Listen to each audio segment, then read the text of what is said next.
Welcome back to Whence Came You, a Freemasonic podcast featuring research papers and discussions related to Freemasonry. I'm your host, Brother Robert Johnson.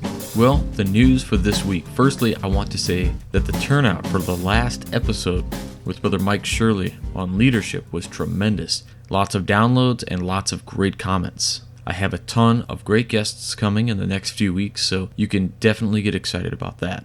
I did want to mention something quickly, which is a new company making leather-bound calendar books which are Masonically themed. Each page seems to have some Masonic quotes and the like on them. The look is really nice. They are leather-bound. On the front is kind of a recessed or embossed or even branded Masonic square and compass. And we all know that the senior officers of a lodge could use a calendar. They would make great gifts. I myself bought one. But they are for anybody, not just the officers. The company is called Purnell & Company, and they are just starting out. They are on Facebook, and right now they're in the pre-order stages. These are, I think they're $39, but they are pretty darn amazing. So if you do end up ordering one of these, you might be waiting just a little while because they're still hammering out some of the printing and other details of that nature.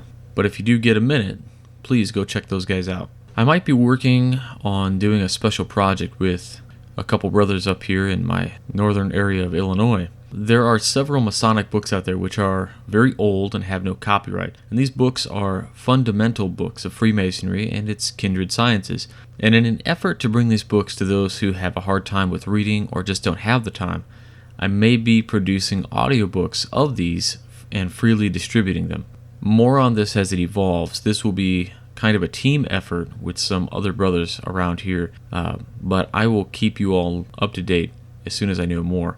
It will happen, I just don't know the timeline. I wanted to mention a Masonic Symposium which is happening on April 26th at Pallades Lodge in Westchester, Illinois in 2014. There are about 100 tickets available at $20 a piece. I will be attending along with Brother Shimeon from the Midnight Freemasons and our good friend Rob Walk from the On Freemasonry and Humble Pie blog on Tumblr. He'll be there with us, God willing. The symposium will feature Brother Charles Harper, author of Freemasonry in Black and White, Brother Anthony Mongelli, author of the Craftsman Symbology Volume 1 Selected Symbols of the Entered Apprentice Degree, and also Brother Robert Hurd, who is the author of several books and the publisher of the Living Stones magazine. So not bad. For $20, you get to hear some great guys, you're going to get some lunch, and you're going to have amazing fellowship for sure. It should be a great time. You can find a link to the event in the show notes or send me an email at wcypodcast.com and I can send you a link. The Midnight Freemasons will be publishing some great guest contributors this month, including Brother Aaron Gardner, who I was lucky enough to be asked to submit a little something for his blog, Celestial Brotherhood, and who will do something for us this month. Also, we will have Brother Rob Walk, and as I said before, he's from the blog page on Freemasonry and Humble Pie. In addition to that, we're going to have Brother Scott Lamb, another listener of the show and follower of Midnight Freemasons, will also be submitting an article. He actually has already submitted it. It's scheduled to go up later this month. All of them have amazing posts for you this month on the Midnight Freemasons. I'd be remiss if I didn't tell you all about the holiday posts that you'll be seeing as well. There's going to be an amazing Veterans Day post. There will be Christmas posts and Thanksgiving posts and other holiday posts, so keep your eyes open. The November issue of the Working Tools magazine is out, and you will find a few articles in there from the Midnight Freemasons as well. So thanks to Brother Corey Sigler for the killer layout and making this all happen. You can find Brother Bill Hosler, illustrious Brother Stephen Harrison, and myself in this issue. So go check out that as well. You can find the Midnight Freemasons at www.midnightfreemason.blogspot.com, or you can find them on Facebook and on Instagram as well. You can find the Working Tools magazine on Facebook and on Twitter at TWTMag, and also their website is twtmag.com. You can get a subscription any way you want it. They're in the Apple newsstand. There's a PDF electronic version, and there's the print version. If you get the print version, I do believe Brother Sigler sends you a electronic version as well, so you'll get both. And the print version, I believe, is $7.95 a month. And if you subscribe, it is just a PayPal transaction which debits your account $7.95 a month. so you don't have to worry about revolving subscriptions or anything like that. But the magazine is well worth it. You're gonna spend $8 on some fast food at some point. You might as well spend it on a good magazine. If you haven't had a chance to check out Brother Juan Sepulveda's podcast, The Winding Stairs, I have to say you're really missing out. His last episode was astounding. It's been a few weeks, but rest assured, more are coming. Also check out his great book, The Masonic Light Resource Report. It's free and super informative. Check out Brother Robert Patrick Lewis's podcast, Far From Centered. I've really loved these last few episodes, even though he didn't have any guests. It was nice to just hear my friend speak his mind, vent, and hear him talk. I know his family is missing him as well as his brothers and friends. When he gets back, I need to go back out and have lunch with him again. The last time we got these sandwiches from this deli by a hospital he worked at, it was awesome. And then we had some cannolis. It was just a really good time. And I hope you're having good times right now, brother. Brother Lewis also did a fantastic post for us about Guy Fawkes on the 5th of November that you can check out on our website, wcypodcast.com, or on the Far From Centered page as well, I believe. And I cannot forget to throw a huge congratulations out there to Brother John Paul Gomez of Fraternal Ties and to his wife and family for the addition of their new twins. God bless you guys. I wanted to mention that it's a big day if you are indeed listening to this on the 10th of November. It's the 238th birthday of the United States Marine Corps. So stay tuned for the famous Freemason later in the episode, and also look for fantastic Veterans Day posts on the Midnight Freemasons. You're going to see something very few people have. It's amazing. Let's get right into the piece for this week, which is entitled Motivating the Mason as a Private Citizen by Duncan C. Howard, past Grand Master of the state of Texas. This short talk bulletin has been adapted from a paper presented to the Southwestern Masonic Conference by Right Worshipful Brother Howard when he was Deputy Grand Master in 1972.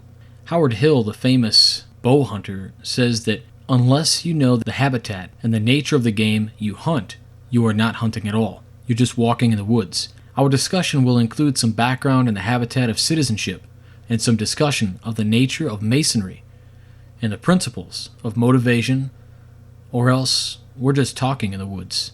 Along with the word motivation, I've been thinking of another word, and this word is motivator. Both words come from the Latin motivus, and both words mean motion or movement. When we think of a motivator, we think of someone who is capable of generating an action within him and then cause others to move around him. A motivator is always where the action is, because the motivator causes the action that surrounds him. Psychologists tell us that 94% of us just sit around and wait for something to happen, while 6% of the population are motivators that make the something happen for us. What moves the motivator? What is this thing called motivation that sets him on fire with such a spontaneous combustion that he causes others to burn too? Let's say that it's imagination, or let's say it's a determination to reach those goals which he himself considers a success in life. Or let's say he's a dreamer, and that he dreams of things as they could be, and something inside says, why not? Then something says, why not now? The ability of a motivator and his energy are not as important as the excitement that is in him. Because when people become excited, others around them get excited too, whether it be at a football game, a church revival, or in a lodge meeting. But the dreams of the motivator can be good, or the dreams of the motivator can be bad. And while the dreams of our forefathers who founded this free nation were good, the dreams of the communists can destroy our free world. Masonry is the stuff from which good dreams come. It dreams of the fatherhood of God and the brotherhood of men. And it dreams of law and order and good citizenship and state, community and nation. No one seriously believes that Masonry has a monopoly on good citizenship, but the Masonic dream became the American dream as the early Masons in this nation faced the problems of a wild frontier.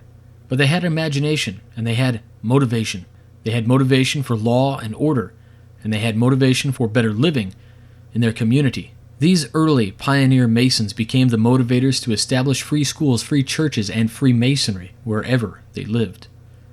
This is our inheritance from the past, and we are proud of it, because no citizen in history ever, quote-unquote, had it so good as we here in America today.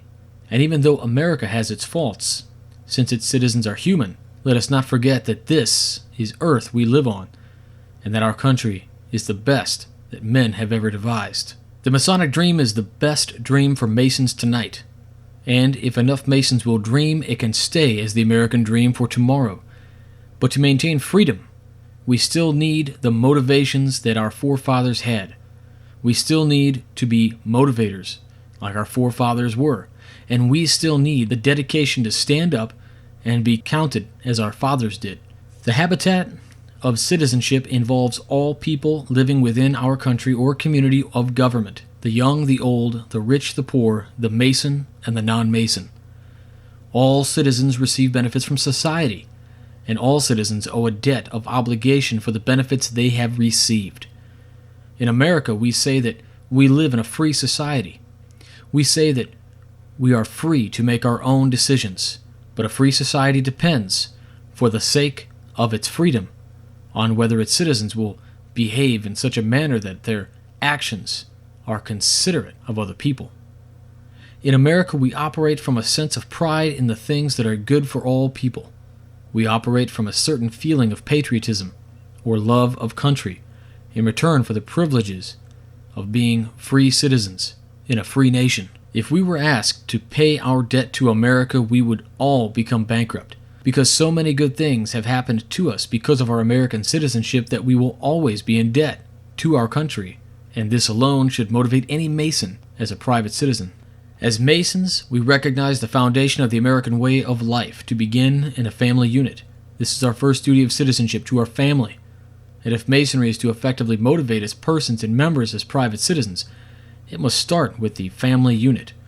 How about some family gatherings? Not just family lodge suppers and entertainment, but special family gatherings so that everyone can learn some of the history and some of the purposes of Masonry. And so that Masons can learn from their own families what is needed in their community to make their community a better place for family living. These special family gatherings can take as many shapes and forms as imagination can produce. We talk about generation gap. There should never be this type of generation gap in the circle of Masonry. If there is, then our family meetings can help solve it, and Masons can, within their family group, become motivated to assist youth in either DeMolay, Rainbow, or many others to the needs of individual community. The second duty of citizenship involves those things which strengthens our local community and makes it a better place for ourselves and our families to live. It is an old truth that when you brag on someone, he will do his best to try and repeat it. Lodges can motivate programs of appreciation for Masons who are good community leaders, from city council to baseball coaches, from school board members to animal shelter workers, and any other thing that a citizen is doing to directly contribute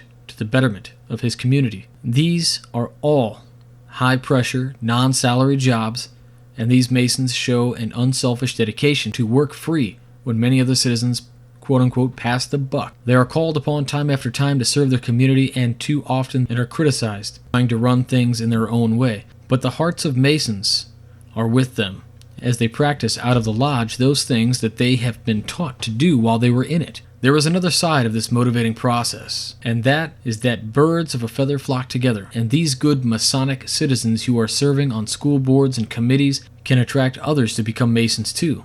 This is how Masonry transfers hard-hearted citizens into soft-hearted brothers through these personal communications. And then, these other private citizens, a Masonic-instructed people, can become better citizens too. Masonry is non-political, and it has existed under king, prince, and potentate.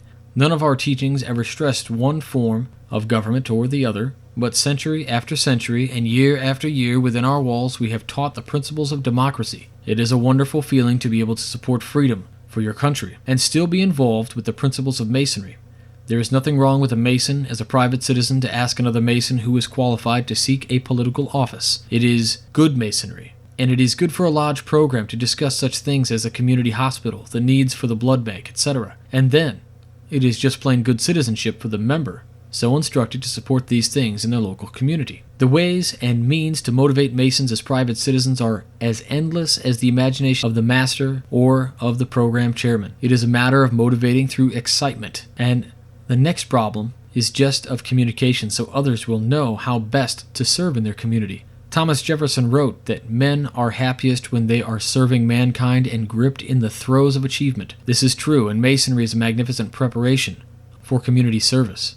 There is another thing that is true, and that is that success always occurs when opportunity meets a magnificent preparation. This is how our scientists got to the moon in the first place. And this is how Masons can motivate Masons as private citizens. We can plan programs to inform Masons of the needs of the community. We can recognize Masons for their effort and service. We can prepare our members to think Masonry in their daily lives, and through lodge instruction we can inform our new initiates and give them a magnificent preparation for a community service. Archimedes, the great Greek mathematician, invented the lever. He said, quote, "Give me a place to stand, and I'll move the world." End quote. Masonry gives us a place to stand. If we stand together as citizens, we can certainly move this society of ours, because Masons are good citizens, and Masons understand that it is not the individual, nor the army as a whole, but the everlasting teamwork of the ever-blooming soul. Alright, quickly I need to mention the ways to support the show. First, there are our apps, which are for your tablet or smartphone. They are available for Windows 8, Apple, or Android. Why get the app? Well, your purchase helps the show, but you also get bonus features that you don't get when you just listen on iTunes, like the papers we read via PDF and Masonic wallpapers for your mobile device. Secondly, there is Stitcher Smart Radio. Now, if you're already on Stitcher, then that's great. Check us out. But if you're not, you can download it for free and register for free, and use the promo code Whence came you with no spaces. This lets the folks at Stitcher know that you came to them to listen to us, and they send us $1. You get the show, and Stitcher supports us, and it costs you nothing.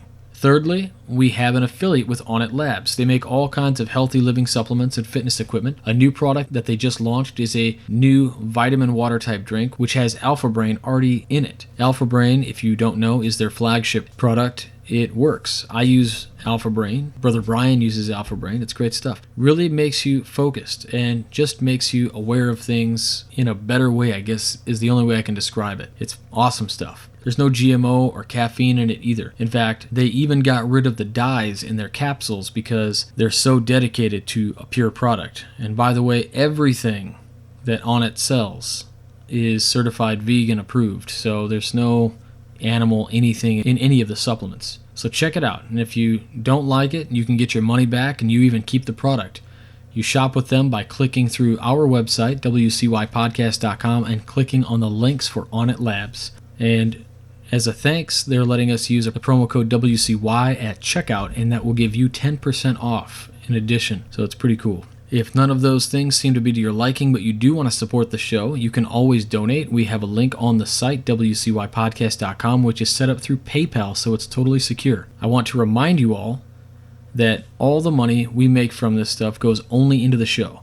I have a regular job and work 40 hours a week for my income. This is just to support the hosting fees and other things I need to pay for within the show. Thanks in advance for any support you're able to do. The next piece is called Modern Anti-Masonry. But don't get your hopes up too high. This was from 1866 and appeared in the Masonic Monthly magazine. Modern Anti-Masonry, the Masonic Monthly, 1866. Quote, "The Congressional Convention in session at Ottawa, Illinois have passed a series of resolutions on the subject of secret societies, of which this one is the last. That there are certain other widespread organizations such as Freemasonry, which, as we suppose, are in their nature hostile to good citizenship and true religion, because they exact initiatory oaths of blind compliance and concealment, are incompatible with the claims of equal justice toward man and a good conscience toward God, because they may easily, and sometimes have actually become, combinations against the due process of law and government, because, while claiming a religious character, they, in their rituals, deliberately withhold all recognition of Christ as their only Savior and of Christianity as the only true religion, because while they are, in fact, nothing but restricted partnerships or companies for mutual insurance and protection, they ostentatiously parade this characterless engagement as a substitute for brotherly love and true benevolence, because they bring good men into confidential relations to bad men, and because while in theory they supplant the Church of Christ, they do also, in fact, largely tend to withdraw the sympathy and active zeal of professing Christians from their respective churches. Against all connections with such associations, we earnestly advise the members of our churches and exhort them, be ye not unequally yoked with unbelievers." End quote. It will be noticed that these Pharisees set out with a supposition, and after thus admitting that they know nothing of Freemasonry, proceed to denounce it, much after the style of the late elocution. When men talk on a subject of which they know nothing, they are apt to get astray, and find themselves under the necessity of making assertions whereon to base an argument. Thus they say that, I, while claiming a religious character, they in their rituals deliberately withhold all recognition of Christ as their only Savior, and of Christianity as the only true religion.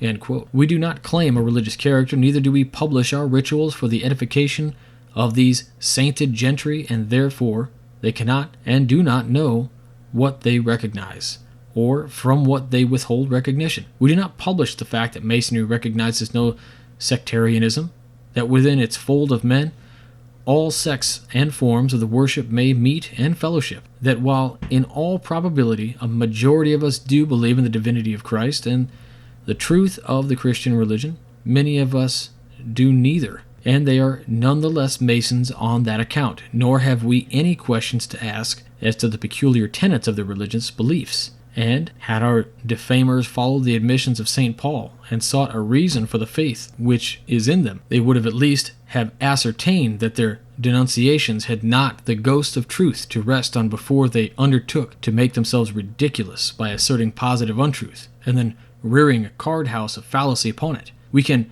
forgive the Holy Father for his want of knowledge because his surroundings are not favorable to the progress of light or the increased circulation of newspapers, but that in this free land where the daily paper is one of the necessaries of life, read by the humblest toiler as well as the millionaire, there is no excuse for such ignorance as we find displayed in the bigots under consideration. That characterless charity of which they evidently know nothing, however, inclines us to ask that they may be forgiven, on the grounds that they know not what they do, and to whisper quietly in their ears, to long enough, no doubt, for the purpose, that untruthful denunciations are apt to recoil on those who make them. Charity or brotherly kindness is as much a Masonic as it is a Christian virtue.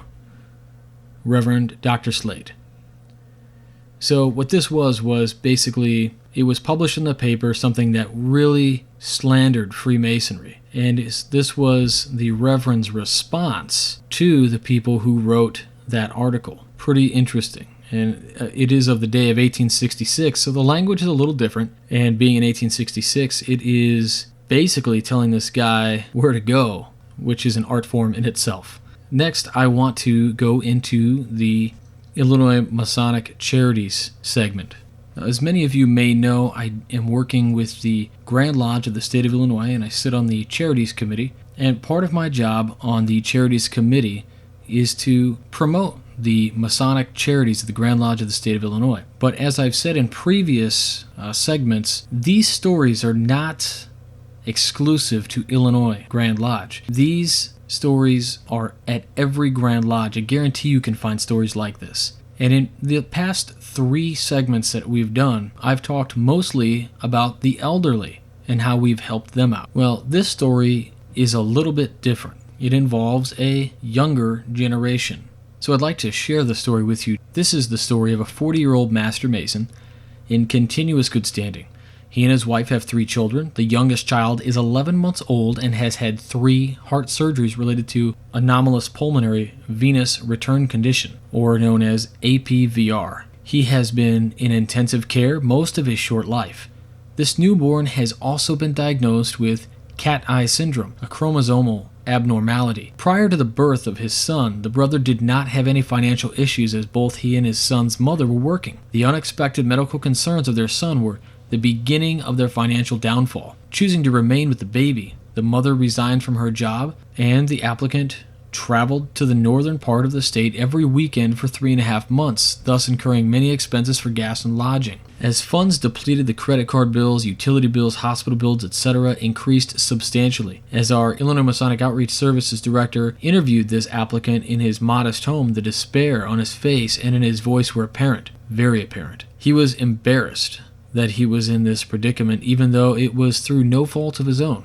He indicated that neighbors, friends, and family have pitched in to help, which he greatly appreciates. However, his needs far exceed what they have been able to provide. This is how the Illinois Masonic Outreach Services assisted.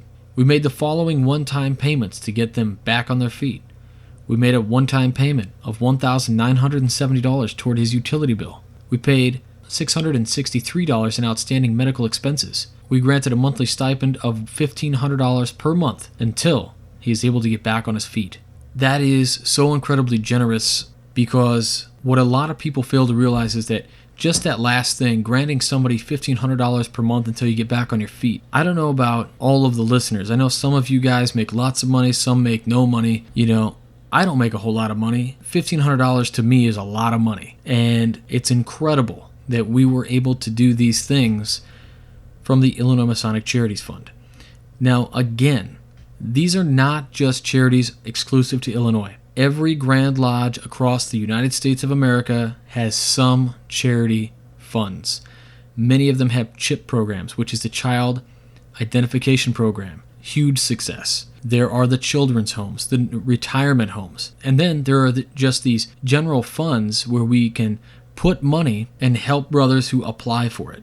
And I really hope that these segments help you understand what we do with this money. A lot of times guys will get up in arms about paying dues, or when the dues increase, they get a little nutty. But it's important to realize that out of these dues, a lot of that money goes into these charities funds. But we can't continue to pay for this stuff just out of dues, because your Grand Lodges have expenses as well. So I'm encouraging you guys, if you have Grand Lodge programs that you can donate to donate to them. The state of Illinois has something called the Society of King Solomon, which is a Masonic society which recognizes extraordinary contributions to the charity fund. I myself gave a substantial amount of money to the Illinois charities, which now I am a charter member of the Illinois Masonic Charities Society of King Solomon. Did I have the money to do that? Well, not really. One of the great options about the Society of King Solomon is the ability to bequeath money. That is, to give it after I pass away. That is exactly what I did. I donated from my life insurance policy. And what they are able to do with that, just to know that that money is there, gives them a lot of leeway, and it gives them the ability to help more people over a longer period of time. So you can check out the Illinois Grand Lodge Charities website to find out more about the Society of King Solomon. You can check out your Grand Lodge websites. Doesn't matter if you're in California. It doesn't matter if you're in North Dakota. You can be in Colorado, Illinois, Florida. It doesn't matter where you are. Your Grand Lodge has charities that you can donate to. And many of them you can actually donate specifically to certain charities. Like maybe you only want to do a $20 donation to the CHIP program or a $10 donation to the retirement home. Everything helps. So I'll get off my soapbox a little bit there. I just want to put that in your mind that these charities really do help our brothers, their widows, and their orphans. All right, now at the beginning of the episode, I promised you something a little bit special for the United States Marine Corps' birthday. 238 years ago today, if you're listening to this on the 10th, we're going to talk about Brother Samuel Nicholas and the Tun Tavern. So Samuel Nicholas was born in 1744, and he passed away the 27th of August in 1790. He was the first officer commissioned in the United States Continental Marines, now known as the United States Marine Corps, and by tradition is considered to be the first commandant of the Marine Corps. Nicholas was born in Philadelphia, Pennsylvania in 1744 to Andrew and Mary Shute Nicholas. His father was a blacksmith, and his uncle was Atwood Shute, the mayor of Philadelphia. Nicholas was educated at the College of Philadelphia, now the University of Pennsylvania. Nicholas was a Freemason of the Masonic Lodge that met at Tun Tavern. On the 5th of November, 1775, Nicholas was commissioned as a Captain of Marines by the Second Continental Congress, which was the first commission issued to the Continental Naval Service. His commission was confirmed in writing on the 28th of November, 18 days after the Continental Congress resolved on the 10th of November, 1775, that, quote, that 2 battalions of Marines be raised consisting of 1 colonel, 2 lieutenant colonels, 2 majors, and other officers, as usual in other regiments. That they consist of an equal number of privates, with other battalions, that peculiar care be taken that no persons be appointed to offices or enlisted into the said battalions, but such as are good seamen, or so acquainted with marine affairs as to be able to serve by sea when required. That they be enlisted and commissioned to serve for and during the present war with Great Britain and the colonies unless dismissed by order of Congress. That they be distinguished by the names of the 1st and 2nd battalions of Marines. End quote. Captain Nicholas no sooner received official confirmation of his appointment to the office than he established recruiting headquarters at Tun Tavern, Philadelphia. By January 1776, having recruited a sufficient number of Marines to man the vessels that comprised the Continental Navy in the waters of Philadelphia, Captain Nicholas assumed command of the Marine detachment on board the Alfred. With Commodore S. Hopkins in command, Alfred set sail from Philadelphia on the morning of 4th of January, 1776. The following month witnessed the baptismal fire of the Marines. On June 25, 1776, Congress placed Nicholas, quote, at the head of the Marines with the rank of Major. Accordingly, Commodore Hopkins was advised to send Major Nicholas to Philadelphia with dispatches for the Continental Congress. With notification of his promotion, he was ordered to report to the Marine Committee.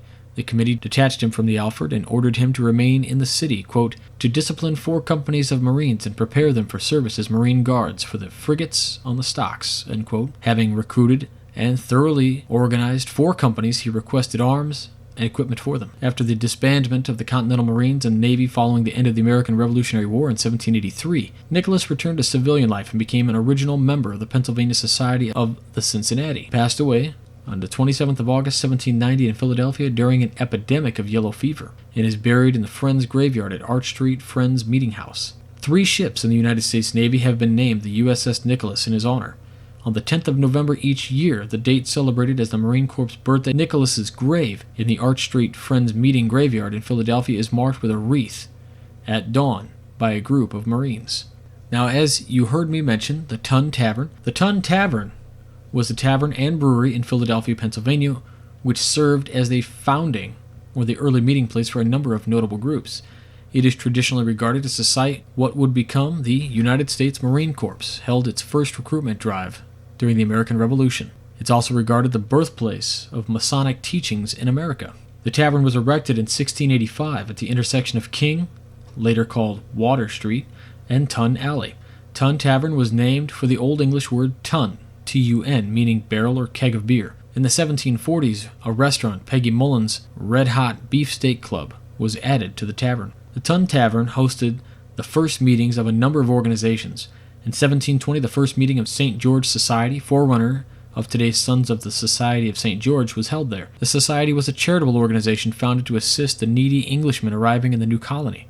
In 1732, the Tun Tavern hosted St. John's Lodge No. 1 of the Grand Lodge of the Masonic Temple in its first meeting. The Masonic Temple of Philadelphia recognizes Tun Tavern as the birthplace of Masonic teachings in America. In 1747, it became founding point for St. Andrew's Society, which similarly to the St. George Society aided newly arriving Scottish. The Tun Tavern burned down in 1781, near the end of the American Revolution. Its location is occupied by Interstate 95, where it passes along Penn's Landing. Tun Alley once existed between Walnut and Chestnut Streets, east of Front Street. A commemorative marker on the east side of Front Street indicates the site across from Sansom Walk. The National Museum of Marine Corps in Quantico, Virginia, contains a Tun Tavern-themed restaurant with a lunch menu, alcoholic beverages, and bread pudding. All right, so that's it for this week. Happy birthday to the Marines, and please remember to find us on Facebook and follow on Twitter at Whence. You can follow Juan Sepulveda from the Winding Stairs podcast at Winding Stairs 33, and you can follow Robert P. Lewis at Far From Center, or FFC. Check out the Midnight Freemasons on Facebook and give us a like. Remember, we post 3 new pieces every week. Also, I should mention some additional places that you can find the show are on MySpace, Pinterest, Instagram, Vimeo, YouTube, the Freemason Network, WordPress, and we're also on Google Plus at the email address wcypodcast@gmail.com. This is also how you can get a hold of me if you need to. If you feel like sleuthing, you might even be able to find me on the Art of Manliness blog. I post a lot of Masonic stuff there also. Check out Brother Aaron Gardner's blog page, Celestial Brotherhood, and Rob Walk's page on Freemasonry and Humble Pie, which is on Tumblr. Please check out our Masonic businesses as well. I get no kickbacks from these guys, but they are amazing nonetheless. So check out PB&J Water for all your water purification needs, and also check out fraternalties.com, bringing you the best Masonic neckties around. And if you like craftsmanship, then you have got to check out Brother Juan Sepulveda's custom-made aprons. You can find them on MasonicFundraiser.com. Well, I'll talk to you all next week. Stay on the level, and for Whence, I'm Robert Johnson.